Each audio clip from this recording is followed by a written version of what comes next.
استشعر القرب الإلهي وأنت تتكلم مع الله. افتقر. قراركم العظيم أن الله سيجيب دعائي. تقدروا؟ نقدر، كلنا نستطيع. يعني مثلا أنا بعض من يتواصل معي بيكون هو حاول يجتهد على درب اليقين بأنه يعني يستشعر عظمة رب العالمين، يعامل الله على اعتبار أنه إله، يستشعر القرب الإلهي وهو يدعو، يكون مفتقرا تاما إلى الله.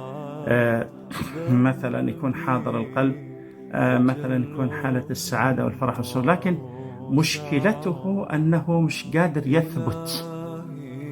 يعني بلحظتها ماشي أموره تمام، بعد شوية لو يسمع أي خبر، لو بيسمع أي حدث، أي شيء، ينقبض قلبه ويعود إلى نقطة الصفر. نحن نبحث عن استقرار الروح مع الله سبحانه وتعالى في هذا الدرب المبارك، فهذا قرار. فحبيت أنت بتضل 10 سنين وأنت في التيه، وأنا بعرف يعني إن الشعور اللي يبحثون واللي عن الاستجابات لما يدخلوا مثلا على اليوتيوب قصة استجابة، وصفة عجيبة للاستجابة، كذا كذا، وصفة الشيخ فلان، وصفة الشيخ، هذول مساكين. هذول يظنون إنه العبرة بالذكر.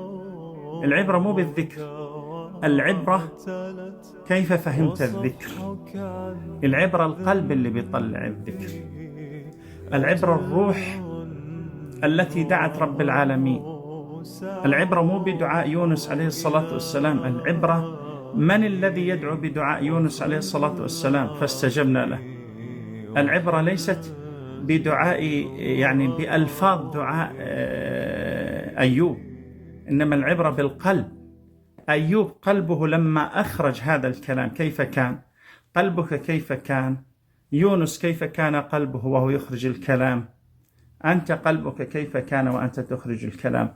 إذن أرجوكم بالله عليكم يا أصحاب درب اليقين، يا من عشنا معهم لحظات جميلة، هذه القاعدة: الاستجابة قرارك الذاتي. قرارك أنت. حدد ماذا تريد من الله، ثم ادخل على الله سبحانه وتعالى. ادخل دخولا حقيقيا. عظم ربك، عامل ربك على أنه إله. لا تحاول تقيس رب العالمين على البشر. الله القادر له مطلق القدرة والقوة. استشعر القرب الإلهي وأنت تتكلم مع الله. افتقر. طلق كل الأسباب. كن حاضر الذهن، واعي لما تتكلم وتقول، مستشعر هذه المعاني الجليلة لهذه الأذكار الرائعة. ثم بعد ذلك افرح واستبشر واطمئن. أنت مع الله. قولوا يا رب